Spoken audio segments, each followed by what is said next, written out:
Welcome to The Explainer. Today, we're going to unpack a really powerful critique from our source material. It basically argues that many major religious institutions, even though they were given this, divine mandate, they might have actually flipped their whole purpose upside down. Okay, so let's dive in. The whole thing starts with this foundational premise. According to the sources, these institutions weren't just supposed to be about, fostering faith.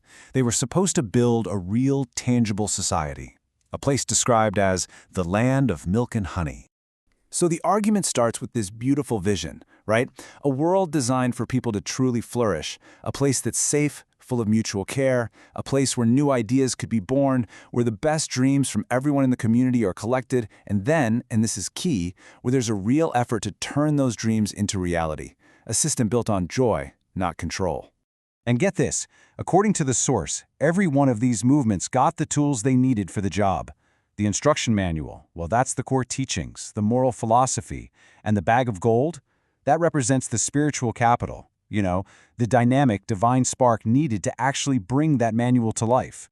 And this, right here, is the million-dollar question at the heart of the whole critique. If they had the blueprint, and they had the resources from day one, why does history so often look completely different? Why do we see so much fear and anxiety instead of all that love and joy? Well, that brings us to the core argument. The sources claim that as these institutions got bigger, their survival instincts just kind of kicked in, and that triggered something called the Great Inversion, a total reversal of the original goal, where fear, it turns out, became a much handier tool for control than joy ever was. This single quote from the source material just says it all, doesn't it? It suggests this massive pivot from a mission of creating and investing in people to one of just fearful self-preservation, a mission where protecting the institution itself became way more important than actually fulfilling the mandate. The main metaphor here is the parable of the talents, and the argument goes like this. That vibrant, unpredictable spiritual capital, that bag of gold, was just seen as too risky. It was messy, you couldn't control it, so it got buried under layers and layers of bureaucracy and rigid rituals, all to protect the institution's power structure. So the big question is, how did this inversion actually happen?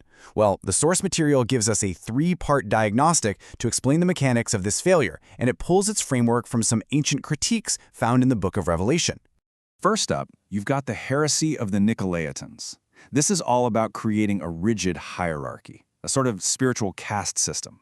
It separates the professional, holy people from all the everyday believers, which creates this dependency where one group basically has a monopoly on access to the divine. Second, we have the teachings of Balaam.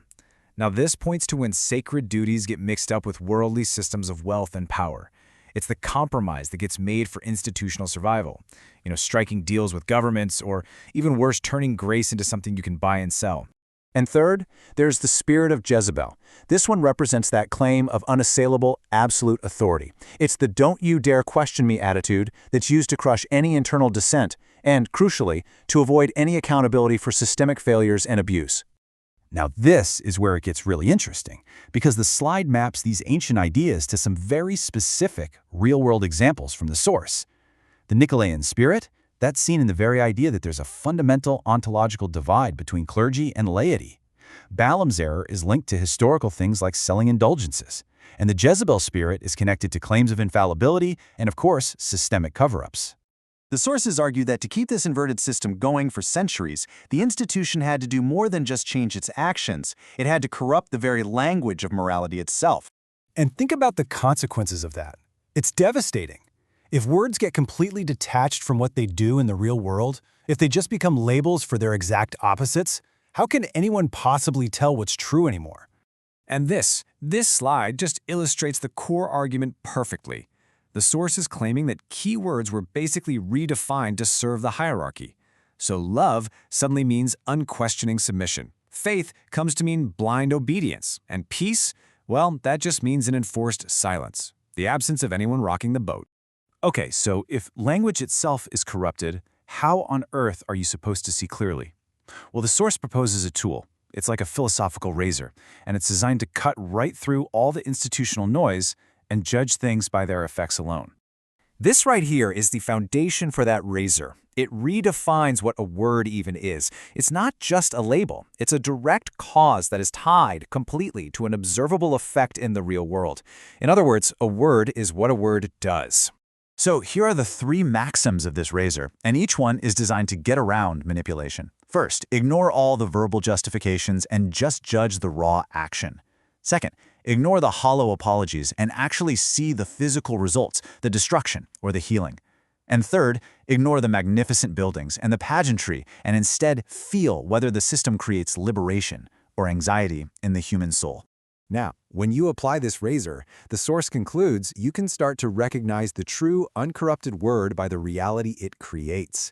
And that's a reality where fear is dismantled, where spirituality can't be bought or sold, where leaders are actually held accountable, and where that original goal of human flourishing is finally restored. And that leaves us with a final, really provocative thought. The critique turns the lens of this whole analysis back on us, and it asks that we apply this very same razor to our own observations of the world, and just judge for ourselves. What do we see?